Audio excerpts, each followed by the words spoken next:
Կենտրոնական ընտրական հանձնաժողովի նախագահ Վահագն Հովակիմյանը հայտնել է, որ այս պահին բազմաթիվ ընտրատեղամասերում իրականացվում է քվեների վերահաշվարկ։ Վերահաշվարկի դիմումներ են ներկայացրել Բարգավաճ Հայաստան, Ուժեղ Հայաստան եւ Միասնության թևեր կուսակցությունները։ Նրա խոսքով Երևանի գրեթե բոլոր ընտրատարածքներում կարող է վերահաշվարկ կատարվել։ Պատշաճ դիմում շատ քիչ է ստացել։ Այդ եմ ասում, պատշաճ դիմում շատ քիչ ենք ստացել։ Ստացել ենք, բայց քան որ դիմումները եղել են, այսինքն պատշաճ եղել կա ներկայացրել, պիտի ընտրատարածք ներկայացնեին, բայց կենտրոնական ընտրական հանձնաժողովի ներկայացրել կամ ընտրատարածք ներկայացրել են թեկնածուն բոլոր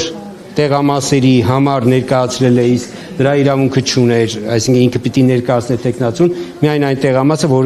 որտեղ ինքը արդյունքների ամփոփմանը ներկա եղել։ Մեր ուղղակի մոտեցումը եղել է այս։ Հնարավորինս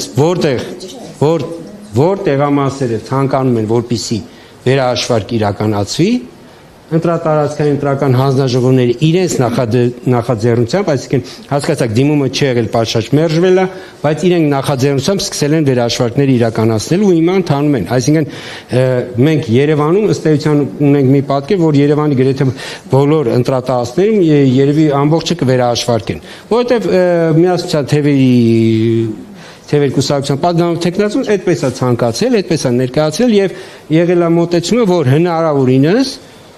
այսպես ֆիզիկական նաև որովհետեւ ուրբաթ օրը 14:00-ն իրենք միջև ժամանակ ունեն վերահաշվարկի, որպեսզի փորձեն այդ ամբողջ ծավալը իրենք իրականացնել։ Բոլոր 2000-ից ավել ընտրականներ եկել մի բան ճշտ է։ Իրավունք ունեն բոլոր 2005 ընտրատեղամասերում էլ վերահաշվարկ պահանջել։ Հարգելիներս,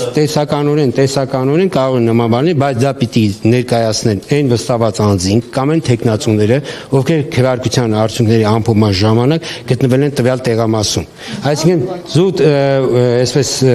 համակարգչային լեզվով ասած դդոսել է, էդի կներեք, վերջո ինչ է նշանակում գաղտնի ընտրացուցակ, այդ ընտրողների Հարգելիներս, գաղտնի ընտրացուցակ, տեսեք, մենք ունենք ընտրողների ցուցակ, որը հրապարակվում է մեր լիազոր մարմինը, այսինքն միգրացիայի եւ քաղաքացիության ծառայություն։ Եվ մենք ունենք կատեգորիաներ,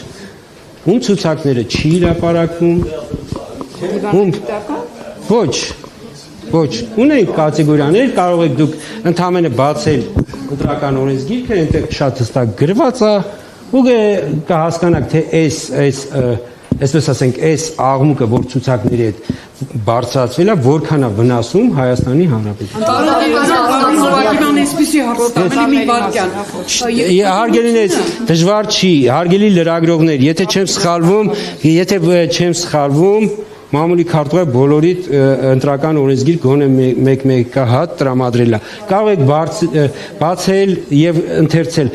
ընտրական ցուցակների կազմավորման, հրապարակման ամբողջ գործընթացը եւ զուտ քաղաքական շահերով պայմանավորված ամենայն հարգանքով հորդորս։ Միասնության թևեր կուսակցությունը հայտարարել է, որ Հայաստանում քաղաքական իրավիճակը դեռևս հեռու է հանգուցալուծումից եւ առաջիկայում հնարավոր են կարևոր ու բեկումնային զարգացումներ։ Կուսակցությունը, որը հունիսի 7-ի ԱԺ-ընտրություններում ստացել է 230% ձայն եւ չի հաղթահարել անցողիկ շեմը, ներկայում զբաղվում է ընտրական գործընթացների իրավական եւ քաղաքական գնահատմամբ ներառյալ վերահաշվարկները։ Կուսակցության ներկայացուցիչ Դավիթ Անանյանի խոսքով պայքարը շարունակվում է, իսկ հետագա քայլերը կախված կլինեն նաեւ երկրում սպասվող քաղաքական զարգացումներից։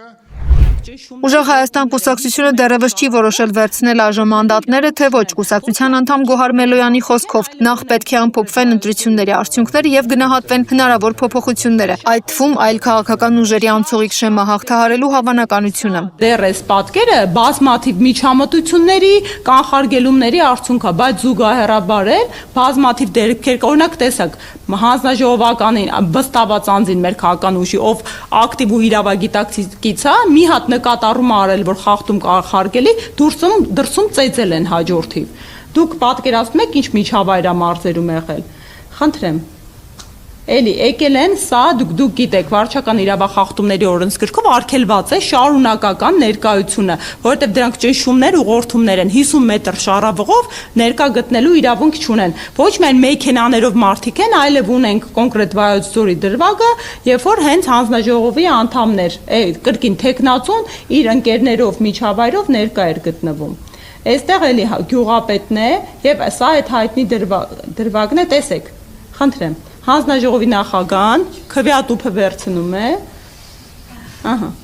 Ու տարավ դրեց տեսախցիկի հետևը, թե ինչ է լինում հետո շատ հուզիչ է։ Ոչ ոք չգիտի։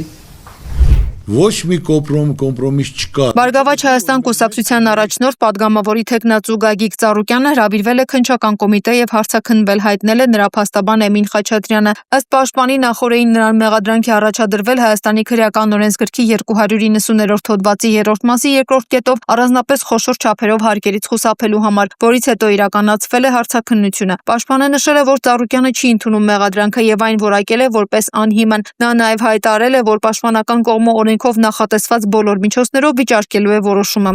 Քաղաքացիական պայմանագիր կուսակցության պատգամավոր Ալխազ Ղազարյանը հայտարարել է, որ Գյումրիում արտահերթ ընտրություններ անցկացնելու գաղափար կա, իսկ դրա իրագործումը կախված կլինի հետագա զարգացումներից։ Տեսնում ենք, թե ինչպես է Գյումրիի քաղաքապետը ձախողել ողջ ընթացակարգը եւ մենք թե ձայնագրություններին ենք ականատես լինում, թե տեսնում ենք, թե ինչ ընթացք է գնում եւ հասկանում ենք, որ այնտեղ անհրաժեշտ են արտահերթ ընտրություններ։ Ձայնագրությունները կարող է իրավական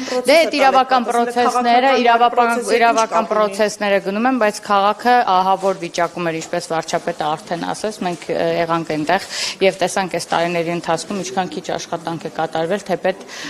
հնարավորինս համահարթեցման շրջանակներում մենք բոլոր համայնքներին ֆինանսավորում տրամադրում ենք ըստ համայնքների առաջնահերթությունների եւ այլն, բայց քաղաքը արագ վերականգնման կարիք ունի, հետեւաբար նոր կառավարում պետք է լինի, որպեսզի կարողանան շատ լավ աշխատել եւ քաղաքը վերականգնել, որպեսզի այսպիսի խնդիրների առաջ չկանգնենք։ Եկեք Գյումրիից ասենք, այսքան կարող եմ ասել։ Բայց դուք այնտեղ կոալիցիոն կառավարության ընթացքում ինչպես էր աշխատում Գյումրու ավականին, չէր աշխատում համարյա, ոչ մի բան ընթացակարգեր չէր, ոչ մի առաջարկ չէր ընդունվում եւ աշխատանքները առաջ չէին գնում, որի արդյունքում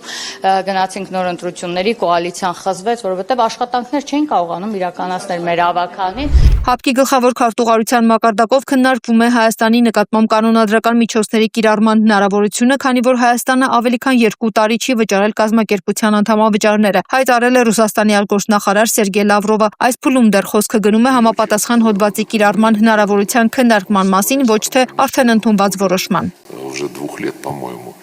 не приезжают армянские коллеги на мероприятия. Одновременно активно наращивает сотрудничество. Հայաստանը չմասնակցելով ՀԱՊԿ-ին եւ ձևականորեն մնալով անդամ, միևնույն ժամանակ ակտիվորեն ընդլայնում է համագործակցությունը ՆԱՏՕ-ի անդամ երկրների հետ։ Ընթանում են զորավարժություններ, գնվում է ռազմական նշանակության արտադրանք, ռազմական գծով պատվիրակությունների փոխանակում է իրականացվում թե ՆԱՏՕ-ի, թե Եվրամիության հետ, որը նույնպես ներկայումս վերածվում է ռազմականացված կառույցի։ Հունիսի 7-ին հենց Հայաստանում ընտրությունների օրը իմ գործընկեր Արարատ Միրզոյանը պատասխանելով ՀԱՊԿ-ի վերաբերյալ հարցին հայտարարեց. մենք անդամավճարները չենք վճարում, որովհետև պարզապես չենք մասնակցում։ Он заявил, мы Ինչ անել այս իրավիճակում։ Մենք այսօր քննարկել ենք դա։ ՀԱՊԿ բյուջեի նկատմամբ Հայաստանի պարտքը կուտակվում է արդեն ավելի քան 2 տարի։ Իրավիճակ, որը նախատեսված է հավաքական անվտանգության պայմանագրի կազմակերպության կանոնադրությամբ։ Եվ մենք այսօր պայմանավորվեցինք դիտարկել ՀԱՊԿ կանոնադրության համապատասխան հոդվածի գործարկումը։ ДКБ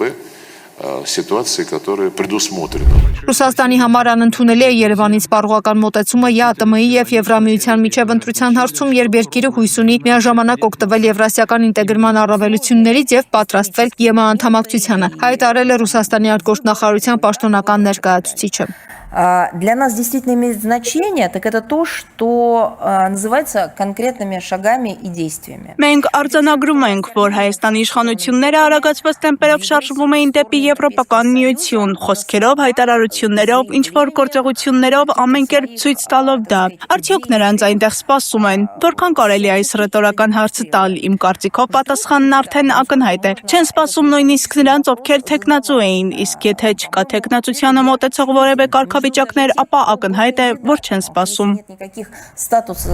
Ռուսաստանի նախագահի մամուլի քարտուղար Դմիտրի Պեսկովը հայտնել է, որ նախագահ Վլադիմիր Պուտինի եւ Հայաստանի վարչապետ Նիկոլ Փաշինյանի հանդիպման վերաբերյալ դեռ հստակ պայմանավորվածություն չկա։ Նրա խոսքով համապատասխան որոշումները կընդունվեն Հայաստանի ընտրական գործընթացների ավարտից հետո։ Պեսկովը նշել է, որ հունիսի 14-ին սպասվում է ընտրությունների արդյունքների հրապարակումը, սակայն հնարավոր բողոքարկումներն ու վերահաշվարկները կարող են երկարացնել գործընթացը։ Փաշինյանը հունիսի 3-ին հայտարարել էր, որ ընտրություններից հետո մեկնելու է Մոսկվա։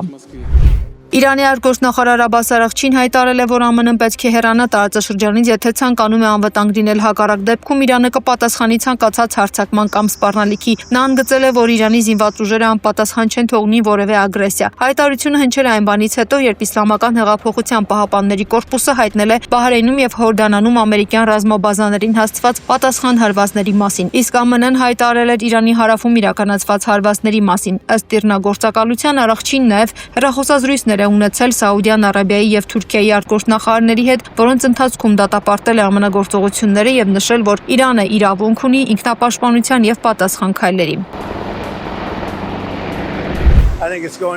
ԱՄՆ նախագահ Դոնալդ Թրամփը հայտարարել է, որ Իրանը ձգձգում է Միացյալ Նահանգների հետ խաղաղ կարգավորման շուրջ բանակցությունները եւ դրա համար ստիպված կլինի վճարել։ Truth Social-ում հրապարակած գրառմամբ Թրամփը պնդել է, որ Իրանը լիակատար պարտություն է կրել, միայն խոսում է, բայց գործնական քայլեր չի անում։ Նա նաեւ հայտարարել է, թե ԱՄՆ-ն ամբողջությամբ ջախջախել է իրանական բանակը, որտեղ իր խոսքով այժմ քաոսային իրավիճակ է տիրում։